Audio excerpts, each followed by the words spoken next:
ابھی آپ کے سامنے سہیل امیر صاحب جلگاؤں اپنے خیالات کا اظہار کر رہے تھے مراٹھی میں بات کرنے کے لیے پریشت محمد پیغمبر صلی اللہ علیہ وسلم کی زندگی پر. جناب واجد علی خان صاحب، ان کا مختصر تعارف یہ ہے کہ جناب واجد علی خان صاحب اورنگ آباد کے رہنے والے ہیں، جماعت اسلامی کے ممبر ہیں اور میکینیکل انجینئر ہیں آپ، اور ماضی ضلع ادھیکش جماعت اسلامی، اور اس کے ساتھ ابھی آپ جو ہے تو پی ایچ ڈی کر رہے اور مولانا آزاد کالج میں ابھی آپ فی الحال جو ہے تو لیکچر ہے وہاں پر.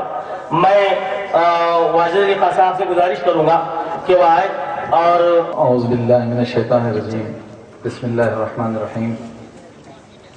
आदरणीय विचारपीठ प्रामुख्याने मी ज्यांचं स्वागत करतो, आपले फरदापूर शहराचे ज्येष्ठ नागरिक खंडेलवाल साहेब आणि याचबरोबर उच्च आपले म्हणजे तालुक्याचे प्रशासकीय अधिकारी PI घाटेकर साहेब आणि याचबरोबर आदरणीय असा मंच आणि विशेष करून माझे बांधव ज्यांची उपस्थिती समोर आहे आणि माझ्या त्या साऱ्या भगिनी जे दूरवर बसून इथं प्रशित मोहम्मद साहेबांच्या जीवनाबद्दल मौलिक असं मार्गदर्शन ते ऐकत आहेत, त्या सर्वांना माझ्यातर्फे अस्सलाम अलैकुम आणि सप्रेम आदाब.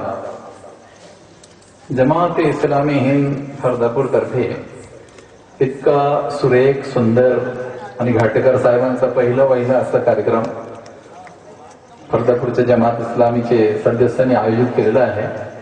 तर हा माझंही सद्भाग्य आहे की या कार्यक्रमामध्ये माझी उपस्थिती झाली आहे आणि आता शेवटच्या घटकेसाठी आपण इथं पोहोचतो आहे, आता शेवटच्या घटकेपर्यंत. पण यापूर्वी थोडाफार पण यावर थोडासा गांभीर्याने विचार करूया. या जगाची विश्वाची निर्मिती याचा उद्देश, मानव जातीची निर्मिती याचा उद्देश, आणि जीवन कसं व्यतीत करावं, आणि जसं साधारणपणे आपण पाहतो की ही जी सृष्टीची व्यवस्था आहे, सृष्टीची व्यवस्था, तर या सृष्टीच्या व्यवस्थेमध्ये अशी कोणती जीवन व्यवस्था आहे की ज्या जीवन व्यवस्थेतून आपल्याला या जगात आणि मरणोत्तर जीवनात सफलता प्राप्त करता येईल. तर याबद्दल थोडेसे मौलिक असे मी तत्वे आपल्या समोर विशद करू इच्छितो. मला खात्री आहे की चांगल्या गांभीर्याने प्रसन्न मनाने ते आपण ऐकताल. तर या सृष्टीच्या इतिहासाबद्दल ज्यावेळेस आपण गांभीर्याने विचार करतो तर त्यावेळेस प्रामुख्याने आपल्या समोर जी गोष्ट आहे ती अशी की गेल्या जवळजवळ 10,000 पेक्षा जास्त वर्षापासून या सकल विश्वाची निर्मिती झालेली आहे आणि त्यापासूनच या भूतलावर 1, 2, 4 नव्हे तर कित्येक कोटी लोक इथं आलेले आहेत. आणि प्रामुख्याने आपल्याला जो तत्व मला सांगायचं आहे तर या भूतलावर मानव जातीची जी निर्मिती आणि उत्पत्ती झालेली आहे तर तो एकच जोडपा होता, एकमेव जोडपा होता सुरुवातीला की ज्यापासून आपल्या सर्वांचा निर्माता, ज्याला आपण ईश्वर म्हणतो, अल्लाह म्हणतो किंवा काही लोक त्याला गॉड म्हणतात, तर त्या पहिल्या जोडप्यापासून ते अल्लाहनी, ईश्वरानी किंवा गॉडनी या साऱ्या मानव जातीची निर्मिती केलेली आहे. त्या पहिल्या पुरुषाचा, पहिल्या पिताजीचा किंवा पहिल्या परिषदेचं जो नाव होता तो होता अरबी प्रमाणे आदम. आदर भावनेने आम्ही त्यांना आदम अलैहिस्सलाम म्हणतो. आणि ज्यावेळेस आपण बायबलचा अभ्यास करतो तर बायबलमध्ये तो जो पहिला परिषद, पहिला पुरुष, पहिला पिताजी होता तर त्याचं नाव आहे एडम. आणि मी छोटासा विद्यार्थी वेदांचा, हिंदू संस्कृतीत सुद्धा आहे. तर हिंदू संस्कृतीमध्ये वेदाचा त्याला सार म्हणतात असं पुराण, तर भविष्य पुराण आणि भागवत पुराणामध्ये आपल्या पहिल्या पिताजींबद्दल किंवा पहिल्या पुरुषाबद्दल, पहिल्या परिषदाबद्दल जो नाव आहे तो आहे आदिम, आदिमानो किंवा आदिम किंवा आदिनाथ. तर तो आपल्याला म्हणजे कळून चुकेल की आपल्या सर्वांचा जो पहिला पिताजी आहे, या भूतलावरचे पहिले प्रेषित आहे, पहिले पुरुष आहे, त्यांचं नाव काय आहे? अरबी प्रमाणे आदम, इंग्रजी प्रमाणे ॲडम आणि संस्कृत प्रमाणे अदीम. म्हणजे आपल्या सर्वांचे पहिले पिताजी ते एकच होते. आपल्या सर्वांची जी पहिली माता आहे तर अरबी प्रमाणे त्या मातेचं नाव आहे हव्वा, आदर भावाने हव्वा अलैहिस्सलाम. बायबलमध्ये आपल्या पहिल्या मातेचं नाव तो देण्यात आलेलं आहे, तो आहे ईब. आणि भविष्य पुराण आणि भागवत पुराणामध्ये आपल्या पहिल्या मातेचं नाव आहे हविया. काय अंतर आणि काय फरक आहे यामध्ये? फक्त थोडासा उच्चाराचा, प्रोनाउन्सिएशनचा डिफरन्स फरक आहे, अंतर आहे, याशिवाय कोणताच फरक नाही. आणि या नात्याने या भूतलावर कित्येक हजार वर्षापासून जेवढे पुरुष, जेवढ्या महिला आल्या आहेत, त्या सर्वांचे पहिले पिताजी, पहिले माता म्हणजे तो पहिला जोडपा. आणि या नात्याने आपण सर्व काय झालो होतं? सारे बंधू आणि साऱ्या भगिनी. जे काही धर्म आपण निर्माण केले ते नंतर निर्माण केले. म्हणजे ज्यावेळेस त्या अल्लाची, ईश्वराची किंवा गॉडची जी शिकवण होती, त्याचा जो मार्गदर्शन होता, त्यामध्ये ज्यावेळेस आपण फेरफार केला, त्यामध्ये मिसळण केली, तर त्या निमित्ताने मग हा इतका फरक झाला, इतका अंतर झाला. पण सुरुवातीला जो मार्गदर्शन आपल्या ईश्वराने, गॉडने किंवा अल्लाहने साऱ्या मानव जातीला दिलेला आहे, तो असाच की एकच जोडपा, एकच माता पिता आणि तुम्ही सारी त्या पहिल्या माता पितांची संतान. एवढंच हे सत्य आहे या साऱ्या भूतलावरच्या मानव जातीचं. बरं, या मानव जातीला निर्मिती देताना, निर्मिती देण्यामागे या अल्लाहचा, ईश्वराचा उद्देश काय होता, उद्देश काय आहे, ते सुद्धा गांभीर्याने माहित करण्याची गरज आहे. कारण मला प्रखरपणे असं विशद करायचं की ज्या ज्या वेळेस जीवनाचा उद्देश, मानव जातीचा उद्देश आपण विसरतो, तर त्या वेळेस काय होतं? आपण पदभ्रष्ट होतो. ज्याला उर्दू वाले म्हणतात भटक जाते, उर्दू वाले म्हणतात गुमराह हो जाते. तर आपण भटकतो सत्य मार्गापासून, सत्य उद्देशापासून. तर पहिल्या जोडप्यापासून आपली जी निर्मिती झाली, तर या भूतलावर ती झाली आहे परीक्षेसाठी. म्हणजे हा जो जीवन आपल्याला देण्यात आला आहे मागे कित्येक हजार वर्षापासून आज आणि उद्या प्रलयापर्यंत, या जीवनाचा जो उद्देश आहे तो आहे परीक्षेच्या मार्गातून जाणे. आणि या परीक्षेच्या मार्गातून आपल्याला कुठं जायचं आहे? तो जो मोबदला आहे मरणोत्तर जीवनात, किंवा तो जो अनंतकालीन जीवन आहे, तर त्यामध्ये एकतर स्वर्ग आहे नाहीतर नरक आहे. एकतर स्वर्ग भेटेल, जन्नत, पॅराडाईस, किंवा नरक आहे, दोजख आहे, किंवा हेल आहे. तर मानव जातीला एकतर स्वर्गाच्या मार्गाने जायचा नाहीतर नरकाच्या मार्गाने जायचं आहे. दोनच मोबदले आहे. आता आपल्या समोर एक गांभीर्याचा मुद्दा आहे आणि एक मोठा असा उद्देश आहे की तुम्ही काय निवडता, तुमची आवड काय आहे, तुमची इच्छा काय आहे, तुम्हाला स्वर्गात जायचं की नरकात जायचं आहे, तुम्ही काय, तुम्हाला तुमचं सिलेक्शन काय आहे, निवड काय आहे, आवड काय तुमची. तर यासाठी आपल्या सर्वांच्या निर्मात्याने या भूतलावर आपली निर्मिती केलेली आहे. मी याचा दाखला देण्यासाठी अंतिम पवित्र ग्रंथ कुराणामध्ये 114 अध्यायांपैकी, कारण अंतिम ग्रंथ कुराणामध्ये 114 अध्याय आहेत आणि 6236 आयती किंवा श्लोक आहेत. तर कुराणाच्या एका अध्यायामध्ये अल मुल्क नावाचा अध्याय आहे. त्यामध्ये अल्लाह ताला फरमावितो, सुरुवातीला अरबीतून सांगतो नंतर मराठीत सांगतो. अल्लाह ताला असा फरमावितो, असा आदेश देतो, अल्लज़ी खलक़ल मौत वल हयात लियब्लुवकुम अय्युकुम अहसनु अमला. अल्लाह ताला फरमावितो या श्लोकामध्ये, या आयतीमध्ये, हे मानसा, हे मानवा, हे मानव जाती, मी मृत्यू तुमच्या समोर ठेवलेला आहे, मी जीवन दिलेलं आहे यासाठी की तुमच्यापैकी कोण किती चांगले काम करतो, कृत्य करतो, कोणाचा कर्म चांगला असेल. मी या परीक्षेसाठी, या टेस्टसाठी, या इम्तिहानसाठी तुम्हा सर्वांना जीवन दिलेलं आहे. तर हा उद्देश आहे या मानवजातीला दिलेला अल्लाहने ईश्वराने की परीक्षेसाठी, टेस्ट एग्जामिनेशन साठी, इम्तिहान के लिए साऱ्या मानव जातीला हा जीवन दिलेला आहे. मग साऱ्या मानव जाती समोर प्रामुख्याने हा मुद्दा असला पाहिजे की या परीक्षेच्या जीवनात, परीक्षेच्या अंगातूनच आपण गेलो पाहिजे.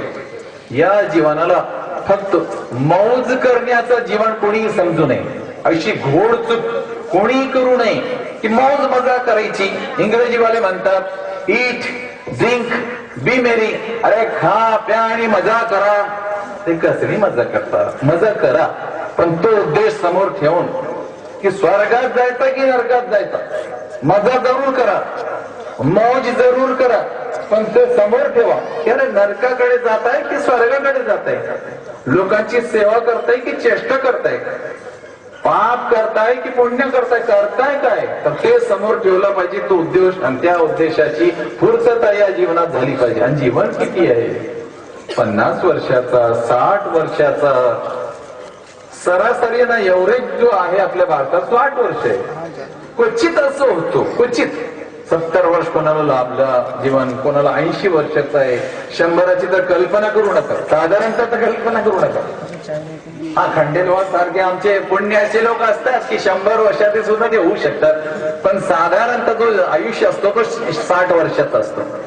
तर एक चांगला गांभीर्याने यावर विचार करण्याची गरज आहे की 60 वर्षाच्या आयुष्यामध्ये तुम्ही काय करताय, कुठे जाताय, काय जीवनाचा ध्यास आणि ध्येय तुम्ही ठरवलेला आहे आणि त्यांनी जो उद्देश दिलाय त्याची पूर्तता करताय की नाही करताय, तर याचा गांभीर्याने विचार करण्याची गरज आहे. आणि याच बरोबर एक महत्वाचा मुद्दा इथं विशद करू इच्छितो. या जीवनामध्ये वाटचाल करताना आपल्या समोर अल्लाहने, ईश्वराने किंवा गॉडनी असंच भरकटण्यासाठी सोडून दिलेलं नाहीये, तर पहिल्या पुरुषा प्रेषितापासून या साऱ्या मानव जाती म्हणजे या भूतलावर 1, 2, 4 नाही, तर अल्लाहने, ईश्वराने 1,24,000 प्रेषित पाठवलेले आहेत.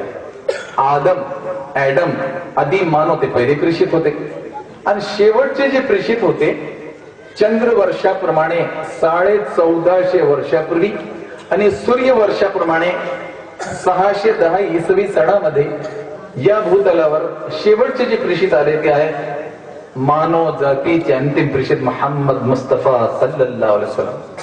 शेवटचे प्रेषित. पहिल्या प्रेषितांनी जो मार्गदर्शन दिलं होतं तोच मार्गदर्शन साऱ्या मानव, तोच उद्देश, तोच ध्यास, तोच मार्ग, तोच स्वर्गाचा मार्ग, तोच नरकापासून दूर राहण्याचा मार्ग मानव जातीचे अंतिम प्रेषित मोहम्मद मुस्तफा सल्लल्लाहु अलैहि वसल्लम साहेबांनी 1400 वर्षापूर्वी साऱ्या मानव जातीला दिलेला आहे. आणि जीवनाचा हाच उद्देश, हाच आदर्श त्या अंतिम प्रेषिताने सुद्धा साऱ्या मानव जातीला दिलेला आहे. त्यापूर्वी ग्रंथ होते, प्रेषित होते, पण लोकांनी काय केलं की त्यामध्ये इतकं ढवळं, इतकी अफरतफर आणि इतकी इतकं त्यामध्ये मिश्रण करून टाकला की त्या सत्य काय असत्य काय ते राहिलं नव्हतं.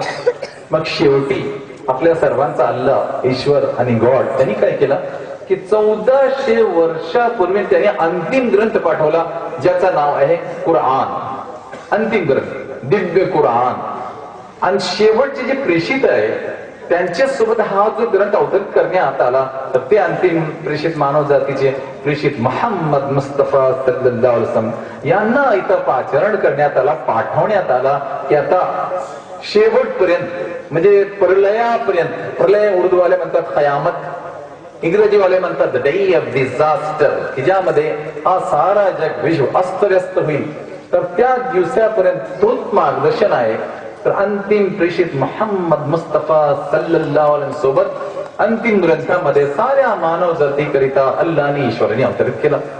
आणि तो ग्रंथ दिव्य कुराण आणि मानव जातीचे अंतिम प्रेषित ज्यांनी आचरणाने त्या कुराणावरती कसं आचरण करायचं, कसं या जीवनाला साफल्याचं जीवन आपण बनवू शकतो आणि या धर्तीवर सुद्धा एक नंदनवन आपण प्रस्थापित करू शकतो, हा मार्गदर्शन मग अल्लाहने, ईश्वराने त्या प्रेषितांमार्फत 1400 वर्षापूर्वी साऱ्या मानव जातीला दिलं.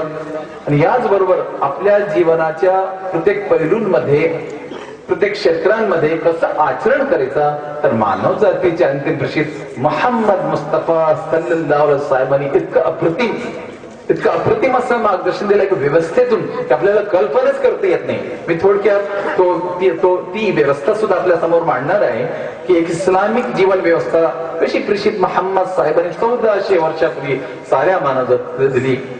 आणि याचबरोबर महत्वाचं म्हणजे पूर्वीचे जे ग्रंथ आहेत आणि पूर्वीच्या प्रेषितांचा जो जीवन आहे तो कुठे गेला, तो कुठे लुप्त झाला, तो लोकांनी कशाला नाकारला.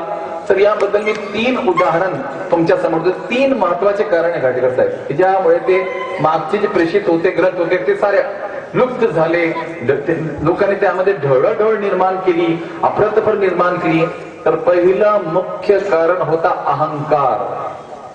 अहंकार उर्दू वाले म्हणतात अना, इंग्रजीमध्ये त्याला म्हणतात इगो.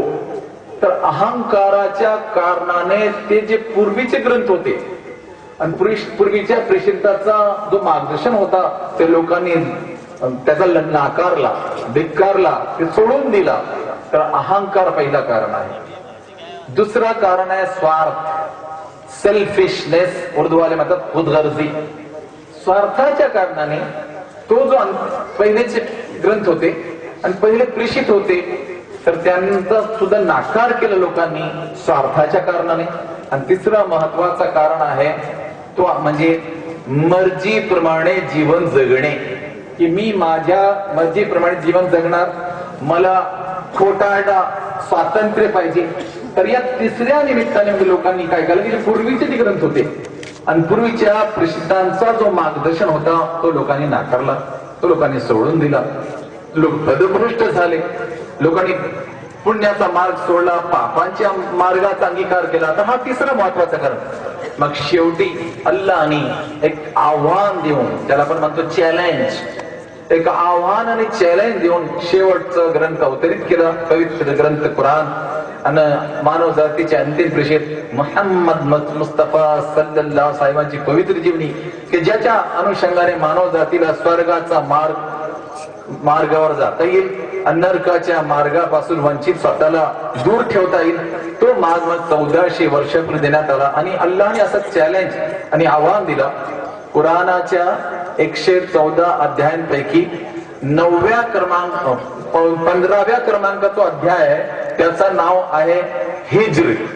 आणि त्याच्या 9व्या क्रमांकाचा जो श्लोक आहे त्यामध्ये अल्लाह ताला असा फरमाविला, अगदी अगोदर अरबीमध्ये सांगतो नंतर मराठीमध्ये अल्लाह ताला फरमावितो, इन्ना नहनु नझ्झलना जिक्रा व इन्ना लहू लहाफिझून. की आता शेवटी हा अंतिम पवित्र ग्रंथ कुराण मी अवतरित केलेला आहे आणि याच्या सुरक्षिततेची जबाबदारी मी घेतलेली आहे. 1400 वर्षापूर्वीच्या शेवटच्या ग्रंथाची जबाबदारी अल्लाहने घेतली म्हणून तो सुरक्षित आहे. जर त्याच्या सुरक्षिततेची जबाबदारी अरबांवर असती, मुस्लिमांवर असती, लोकांवर असती तर त्यांनी सुद्धा तो बदलला असता.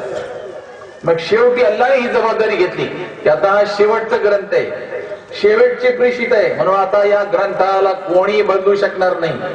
या शेवटच्या पृष्ठांच्या पवित्र जीवनाला कोणालाही बदलता येणार नाही.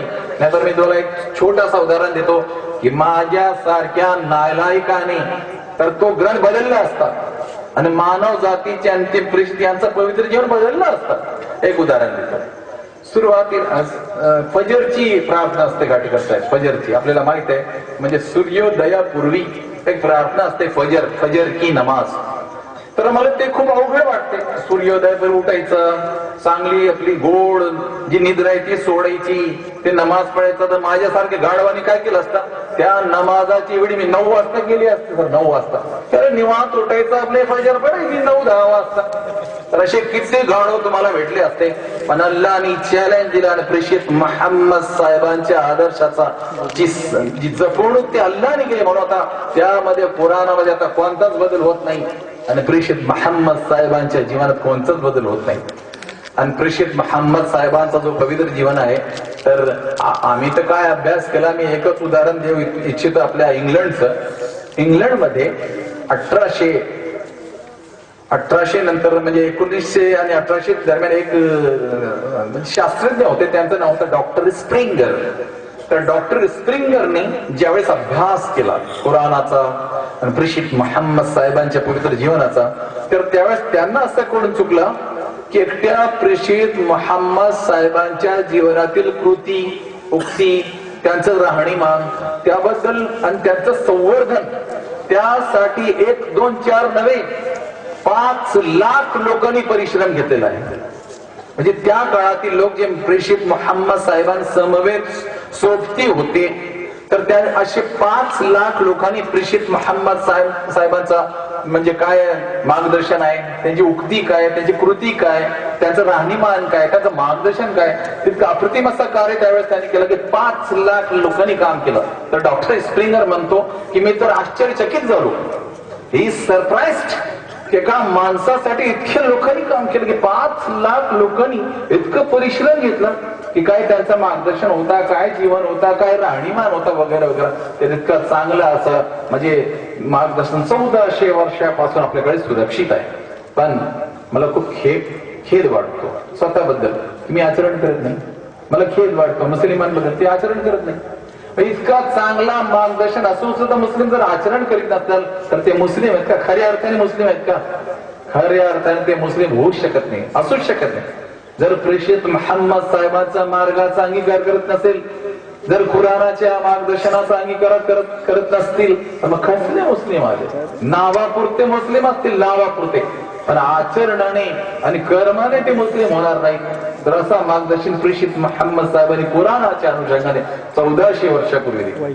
आणि शेवटी 2-3 मुद्दे यावर मला बोलायचं की कुराणाने जो मार्गदर्शन दिलेलं आहे आणि प्रेषित मोहम्मद साहेबांनी जो मार्गदर्शन दिलेलं आहे ते मुळात 3 तत्व आहेत. 3 तत्व. पहिलं तत्व तो आहे एक ईश्वर तत्व, दुसरं तत्व प्रेषित तत्व आणि तिसरं तत्व मरणोत्तर जीवनाची तयारी. या 3 तत्वावर इस्लामिक जीवन व्यवस्था आधारित आहे. म्हणजे प्रामुख्याने पहिल्या तत्वामध्ये काय करावं लागतं की या भूतलाचा, सृष्टीचा, सकल विश्वाचा एकच मालक, एकच मालक, एकच पालक, एकच सर्वज्ञ, एकच सर्वे सर्वा, त्याच अल्लाहला मानायचं, त्याच ईश्वराला मानायचं, त्याच गॉडला मानायचं. तर हा आहे एक ईश्वर तत्व. ईश्वर 2 नसतात, ईश्वर 3 नसतात, ईश्वर 360 नसतात, ईश्वर 33 कोटी नसतातच, एक ईश्वर. तर एक ईश्वर तत्व हा पहिलं तत्व इस्लामी मानव जातीला लिहिलेलं आहे. आणि दुसरं तत्व प्रेषित तत्व की कुराणाच्या अनुषंगाने असं मौलिक आदर्श जीवन राहणीमान कोणाचा, तर प्रेषित मोहम्मद मुस्तफा सल्लल्लाहु अलैहि वसल्लम जे शेवटचे प्रेषित आहेत आणि सुरक्षित ज्यांची जीवन व्यवस्था आहे साऱ्या मानव जाती समोर, तर त्या जीवन व्यवस्थेचा अंगीकार करायचा, आचरण करायचा, त्यानुसार जीवन व्यतीत करायचं, ते त्याला म्हणतात प्रेषित तत्व. आणि तिसरं एक तत्व आहे मरणोत्तर जीवनाची तयारी. मरण सर्वांना येणार, मी असो, घाटेकर साहेब असो, खंडेलवालजी असो, सर्वांना मरण येणार. मग मरणानंतर आपल्या कृतींबद्दल तिथं ज्या विचारला जाणार आहे, पाप करून आला की पुण्य करून आला, जीवनाचा उद्देश काय होता तुमचा, स्वर्गासाठी तुमची वाटचाल होती की नरकासाठी तुमची वाटचाल होती, तुम्ही सेवा केली मानव जातीची की कुठे चेष्टा केली का विचार केला, काय केलं तुम्ही, तर साऱ्या मानव जातीला अल्लाह विचारणार आहे. आणि त्याच्या समोरून कोणाची सुटका होणार नाही, कोणालाही पळता येणार नाही, कोणाची सुटका होणार नाहीये. इथेला कधी कधी असा होऊ शकतो की घाटेकर साहेबांपासून कोणाला सुटका मिळेल, पण अल्लाह ताला कडून कोणाही सुटका प्राप्त होणार नाही. इतर सर्वांना आपल्या कृतींबद्दल, आपल्या पूर्ण जीवनाबद्दल सर्वांना जबाब द्यावा लागणार आहे. तर तो आहे मरणोत्तर जीवनाची तयारी. बरं, ही तयारी करताना एक व्यवस्था पाहिजे ना. घाटेकर साहेब एका व्यवस्थेमध्ये, आपण सारे एका व्यवस्थेमध्ये आहे. या जीवनात व्यवस्था आहे, व्यवस्थेशिवाय जीवनच नसतो, व्यवस्थेशिवाय सृष्टी नाहीये, आणि व्यवस्थेशिवाय छोटी किंवा मोठी कोणतीच गोष्ट होत नाही. तर म्हणजे इस्लामिक जीवन व्यवस्था साऱ्या मानव जातीला 1400 वर्षापूर्वी आणि त्यापूर्वीचे जे प्रेषित होते आदम पासून, आदिम मानव पासून सर्वांना ती जीवन व्यवस्था देण्यात आली. तर जी शेवटची जीवन व्यवस्था आहे कुराणाच्या अनुषंगाने आणि प्रेषित मोहम्मद साहेबांच्या मार्गदर्शनाने जे सर्वांना मिळत आहे, प्राप्त होत आहे, ती इस्लामिक जीवन व्यवस्था.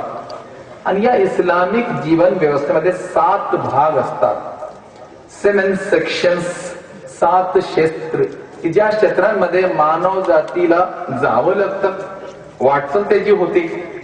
त्या 7 ज्या जीवन व्यवस्था आहे इस्लामिक जीवन व्यवस्थेमध्ये, की ज्यातून सर्वांना जावं लागतं, मग तो भारतातला माणूस असो की तो युकेचा, अमेरिकेचा, सिंगापूरचा कुठलाही माणूस असो, त्याला या 7 जीवन व्यवस्थेतून जावं लागतं. तर त्यासाठी इस्लामिक जीवन व्यवस्था कशी दिलेली आहे थोडक्यात सांगू इच्छितो.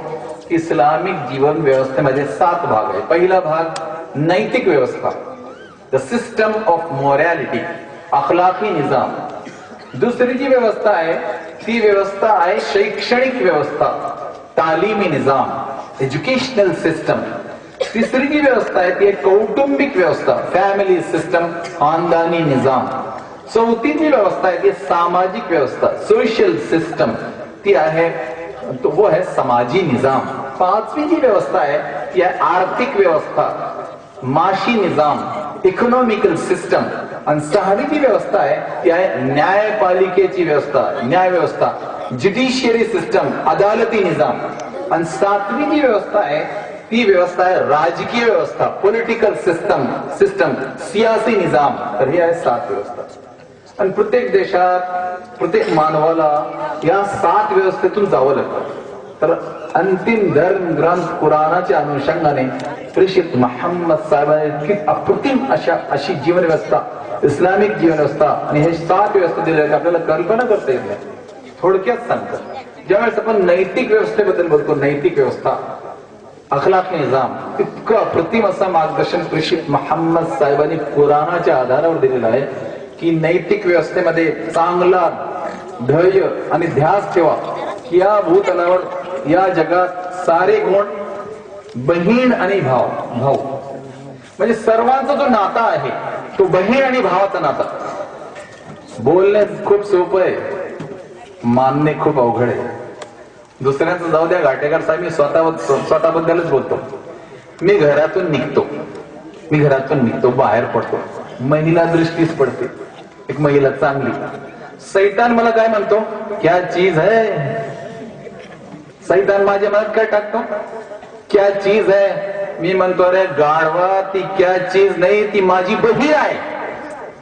ज्यावेळेस अल्लाहने हा फरमान दिलेला आहे आणि प्रेषित मोहम्मद साहेबांनी ठणकावून मला सांगितलं आहे की तुझी बहीण आहे, बहीण, तर ती बहीणच आहे. मग त्याच दृष्टीने, त्याच नात्याने त्याच्याकडे तुझी दृष्टी पडली पाहिजे. सैतानाची दृष्टी नको. सैतान जो पदभ्रष्ट करत असतो त्याच्या अनुषंगाने तू विचार करू नको. आणि जर असं मी वागलो तर घाटेकर साहेबांना कोणतं कामच राहणार नाही ना. अरे सारे जर भाऊच आहे, बहिणीच आहे, मग कसली चेष्टा, कसलं दुर्व्यवहार, कसलं व्यभिचार असणारच नाही ना. तितकी अप्रतिम अशी नैतिक व्यवस्था प्रेषित मोहम्मद साहेबांनी कुराणाच्या अनुषंगाने मानव जाती दिले. ते सर्वांना भाऊ समजा, सर्वांना बहीणच समजा. आणि जर काही करायचंच असेल तर करा, सेवा करा, सेवेचा ध्यास घ्या, सेवेचा ध्यास. चेष्टा नको, शत्रुता नको, फक्त सेवेचा ध्यास घ्या, सेवेचा ध्यास. हाच आदर्श आहे प्रेषित मोहम्मद साहेबांचा साऱ्या मानव जातीसाठी. तर ही आहे नैतिक व्यवस्था. दुसरी व्यवस्था शैक्षणिक व्यवस्था. काय करणार, शिक्षण प्राप्त करायचं. कसं, कोणतं, 3 प्रकारचं शिक्षण प्राप्त केलं पाहिजे. पहिलं कुराणाचं शिक्षण, मानव जातीसाठी जो अंतिम अप्रतिम सुरक्षित असं मार्गदर्शन आहे, तर कुराणाचा म्हणजे चांगला अभ्यास करायचा, त्याचं शिक्षण प्राप्त करायचं. दुसरा मानव जातीच्या अंतिम आमचं जो मार्गदर्शन आहे जीवन व्यवस्थेमध्ये, त्याचा अंगीकार करायचा. आणि तिसरं शिक्षण इंग्रजीचा, मराठीचा, संस्कृतचा, कॉम्प्युटरचा, इंजिनिअरिंग, सर्व शिक्षण, असे 3 शिक्षण प्राप्त करावे लागतात. आणि आपल्याला आश्चर्य वाटेल खंडेलवालजी, पहिल्या श्लोकामध्ये, पहिल्या शब्दामध्ये अल्लाहने असा आदेश दिला की करा, काय अर्थ, वाचा, अभ्यास करा, रीड, पढिये. आणि खऱ्या अर्थाने सांगतो, वाचाल तर वाचाल, नाहीतर वाचणार नाही. पढेंगे तो बढ़ेंगे, और नहीं पढ़ेंगे तो गिरेंगे. If you read you will lead, otherwise not. तर इतकं अप्रतिम असा मार्गदर्शन या दुसऱ्या क्षेत्रामध्ये अल्लाने दिलेलं आहे की वाचा, अभ्यास करा या 3 क्षेत्रांचं. आणि तिसरं जो क्षेत्र आहे कौटुंबिक जीवनाचं, इतकं अप्रतिम मार्गदर्शन. तसं आमिर साहेबांनी सांगितलं म्हणजे खोलवर जाणार नाही आणि वेळ होत चाललेला आहे. कौटुंबिक जीवनासाठी बापाचा अधिकार काय, मातेचा अधिकार काय, बहिणीचा अधिकार काय, भावाचा अधिकार काय, मुलबाळांचा अधिकार काय, मुलाचा अधिकार काय, मुलीचा अधिकार काय. अरे भ्रूण हत्याचा प्रश्न काय येतो. आमिर साहेब जे सांगत होते ना, भ्रूण हत्या, पेट में से निकलने से पहले लड़की को मारना, भ्रूण हत्या. फिटिसाइड ज्याला म्हणतात इंग्रजीमध्ये, फिटिसाइड, फिमेल फिटिसाइड. अरे त्याचा प्रश्न काय आहे, प्रश्नच येत नाही. तर अल्लाहने इतका प्रतिम असं मार्गदर्शन दिलं आणि प्रेषित मोहम्मद साहेबांनी तंतोतंत तो आचरणात आणला. तंतोतंत की सर्वांना बहीण समजा, भाऊ समजा, सर्वांचा अधिकार समजा, अधिकार द्या. अरे वृद्धाश्रमांची गरज काय आपल्याला. अरे त्या घरामध्ये समृद्धी नसते ज्यामध्ये वृद्ध नसतो. मी तर असं मानणार आहे गाठीकडे की ज्या घरामध्ये खंडेलवाल साहेबांसारखं वृद्ध नसेल त्या घरामध्ये समृद्धी नसेल, कल्याण नसेल, होणार मी नाही. इतका प्रतिम असा मार्गदर्शन या व्यवस्थेसाठी, कौटुंबिक व्यवस्थेसाठी अल्लाहने प्रेषित मोहम्मद साहेबांनी दिलेलं आहे. त्यांना घरात ठेवा, आदर करा, सेवा करा त्यांची. त्याच्या चरणाखाली स्वर्ग आहे ना, आणि स्वर्गाचा द्वार आहे ना बाप, त्याची सेवा करा. कचरा समजून आणि त्याला असं व्यर्थ असं समजून वाडीत टाकू नका, वृद्धाश्रमामध्ये टाकू नका. तर कौटुंबिक जीवनासाठी इतका अप्रतिम असा मार्गदर्शन प्रेषित मोहम्मद साहेबांनी दिला. आणि चौथा जो क्षेत्र आहे सामाजिक क्षेत्र. जसं आमिर सर सांगत होते की समाजामध्ये वावरताना राहताना सर्वांची सेवा, सर्वांचं ध्यान आणि सर्वांना काय आपल्याकडून योगदान देता येईल ते योगदान आपल्याला दिलं गेलं पाहिजे. अरे प्रेषित मोहम्मद साहेब तर असं म्हणाले, जसं त्याने सांगितलं हिंदीतून, की जर तुम्ही तर तुपाशी आणि शेजारी उपाशी, अरे तू मुस्लिमच होऊ शकत नाही रे, असं होऊच शकत नाही. तर इतका सर्वांबद्दल आपल्याला ध्यान द्यावं लागेल. म्हणजे गोर गरीब आहे, अनाथ आहे, रंजलेली आहे, गांजलेली आहे, वाळीत टाकलेली आहे, तर सर्वांची सेवा केली गेली पाहिजे. तर इतका असा अप्रतिम सामाजिक क्षेत्र, यामध्ये इतका अप्रतिम असा मार्गदर्शन प्रेषित मोहम्मद साहेबांनी दिला. आणि 5वं क्षेत्र आहे आर्थिक क्षेत्र, इकॉनॉमिकल सिस्टम, माशी निजाम. तर त्यामध्ये 2च तत्व सांगतो, खूप तत्व खोलवर अभ्यास आपल्याला करायचं ना. आम्ही ती व्यवस्था सुद्धा केलेली आहे. मराठी कुराणाचं भाषांतर सुद्धा आपण मी भेट म्हणून इथं देणार आहे, आणि पुस्तक सुद्धा तो सुद्धा मी भेट म्हणून देणार. ते अभ्यास तर चालू ठेवा, पण थोडक्यात सांगतो शेवट करताना की आर्थिक क्षेत्रासाठी महत्वाचे 2 मुद्दे कुराणाच्या अनुषंगाने प्रेषित मोहम्मद साहेबांनी 1400 वर्षापूर्वी साऱ्या मानव जातीला दिलेला आहे. पहिला मुद्दा असा की कोणताही धंदा करा, कोणताही व्यापार करा, कोणतीही नोकरी करा, पण सचोटीने, इमानदारीने, ऑनेस्टीने, त्यामध्ये खोटारडेपणा नको, धोका नको कुणाला. लोक म्हणतात हो honesty is the best policy, मानत नाही ना, पण आचरणात नाही ना, व्यवहारात नाही ना. ते व्यवहारामध्ये ते आणला पाहिजे, ऑनेस्टी द बेस्ट पॉलिसी. तर आर्थिक क्षेत्रासाठी पहिला असा मौलिक मार्गदर्शन कुराणाच्या अनुषंगाने प्रेषित मोहम्मद साहेबांनी केलं. आणि दुसरं मौलिक मार्गदर्शन असं की आर्थिक जीवनात व्याजाचा विळखा नको, इंटरेस्ट फ्री सिस्टम. ब्याज नहीं होना चाहिए, ब्याज, सूद नहीं होना चाहिए, सूद. अरे किती वाटोळा झाला ना मानव जातीचा, देशांचा वाटोळा झाला ना देशांचा. व्याजाच्या प्रणालीमुळे, व्याज व्यवस्थेमुळे 1, 2, 4 म्हणजे देशांचं सोडावं. मी तुम्हाला अमेरिकेत बद्दल सांगतो. अमेरिके बहादूर, खूप मोठा समजतो ना स्वतःला, खूप मोठा समजतो, पण गेल्या 5 वर्षात अमेरिकेमध्ये 1, 2, 4 नव्हे, व्याजाच्या विळख्याने एकट्या अमेरिकेमध्ये गेल्या 5 वर्षात 300 बँका दिवाळखोरीला गेलेल्या आहेत. 300 बँका. कशामुळे? व्याजामुळे. दूरवर कशाला जायचं आपल्याला? आपल्या या शहरात विचार करा ना, जिल्ह्यात विचार करा, विदर्भाबद्दल विचार करा. सर्वात जास्त बळीराजांचा बळी जर जात आहे व्याजाच्या ओढ्यामुळे. Interest system, interest economical system with interest, त्याच्याच कारणाने असं झालं नाही की सर्वात जास्त बळीराजा जर दुखावला तर त्या व्याजाच्या ओळख्यामुळे आजही आहे आणि तो ती दशा चाललेली आहे. तर प्रेषित मोहम्मद साहेबांनी कुराणाच्या अनुषंगाने 1400 वर्षापूर्वी हा मार्गदर्शन दिला की व्याजाचा विळखा नको आर्थिक क्षेत्रामध्ये, माशी निजाममध्ये, इकॉनॉमिकल सिस्टममध्ये. आणि सहावी व्यवस्था न्यायपालिकेची व्यवस्था. न्यायपालिकेची व्यवस्था देताना कुराणाच्या अनुषंगाने प्रेषित मोहम्मद साहेबांनी इतकी अप्रतिम अशी व्यवस्था दिली होती की त्यांच्या काळात म्हणजे 623 ते 633 इसवी सन या 10 वर्षांमध्ये काय झालं की मक्का, मदीना आणि सभोवतालचे असे 10 लाख चौरस मैलामध्ये 10 लाख चौरस मैलामध्ये प्रेषित मोहम्मद साहेबांनी जो इस्लामिक जीवन व्यवस्था चालवली, इस्लामिक राज्य चालवला, त्यामध्ये किती गुन्हे झाले? पूर्ण 10 लाख चौरस मैलामध्ये 10 वर्षात 9 गुन्हे झाले. 9 गाटेकर साहेब आपल्याला आश्चर्य वाटेल. एक त्या स्वयगाव मध्ये 9 गुन्हे होतात दर दिवसाला. तर तिथं 10 वर्षामध्ये प्रेषित मोहम्मद साहेबांच्या काळात 9 गुन्हे झाले, 9 क्राईम झाले. कारण काय होतं? कडक शिक्षा. व्याविचार केला ना, बलात्कार केला ना, त्वरित शिक्षा द्यायची त्याला. 4 गवाह भेटले, 2 गवाह भेटले, त्वरित शिक्षा द्या. तारीख पे तारीख नको. अरे आजोबानी टाकलेली केस आहे, आजोबानी, पण ती आतापर्यंत सुटत नाही. आणि 1, 2, 4 केसेस नाही. इतकं म्हणजे दुःख होतं मला. 15 दिवसापूर्वी चीफ जस्टिस औरंगाबादला आले होते. एक व्याख्यान होतं तिथं त्यांचं. तर ते म्हणाले की आपल्या सध्या भारतामध्ये सेशन कोर्टापासून सुप्रीम कोर्टापर्यंत 1, 2, 4 नव्हे 3.5 कोटी केसेस पेंडिंग आहेत. घाटेकर साहेब, तुम्ही आरोपी इकडं आणा तिकडं आणा, त्यामध्येच म्हणजे आपल्याला विकास करायचा, विकास तर कुठे गेला?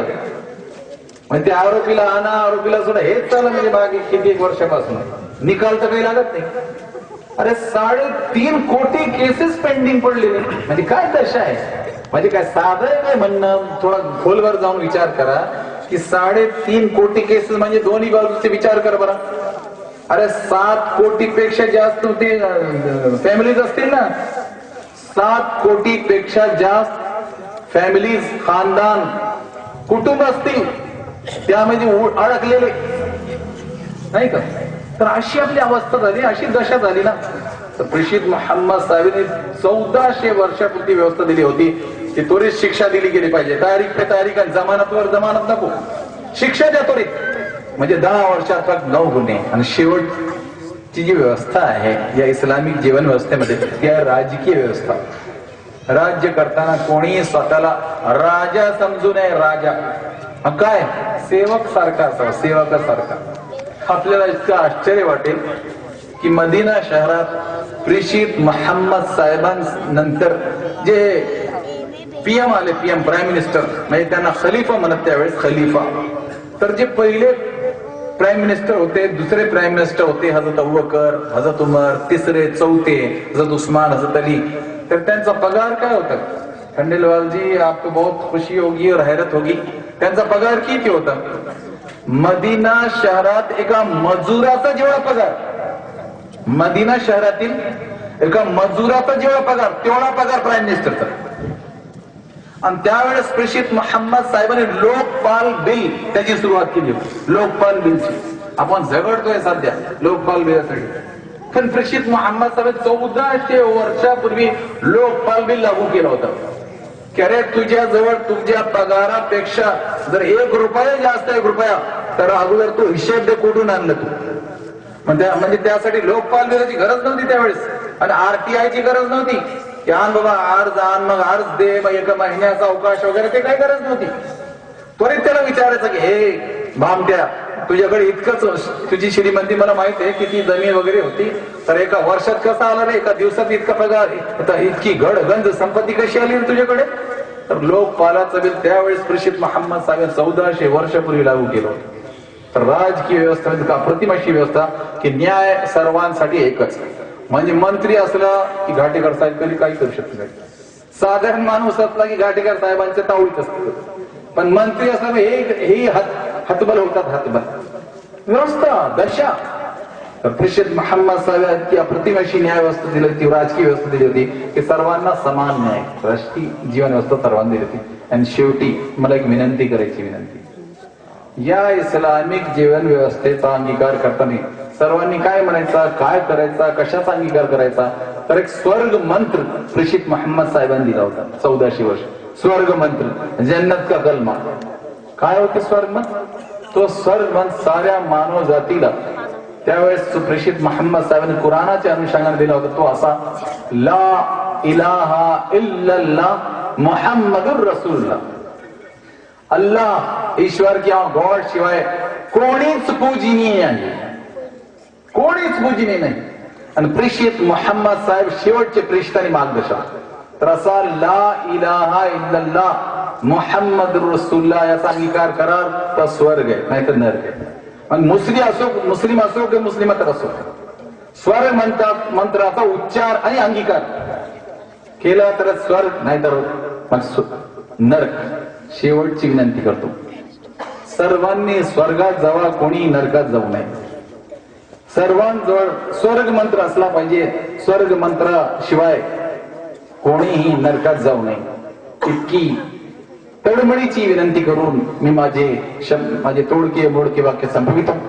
आणि आपल्यासाठी आम्ही जे कुराण भेट म्हणून आणलेलं आहे, तर आपल्या जीवनात एकदा तरी कुराणाचा अभ्यास करा आणि मानव जातीचे अंतिम प्रेषित मोहम्मद पैगंबर साहेब एकदा तरी त्या जीवनाचा अभ्यास करा, एवढी नम्र विनंती करून आपले शब्द संपवितो. खूप खूप धन्यवाद. जजाकल्लाह.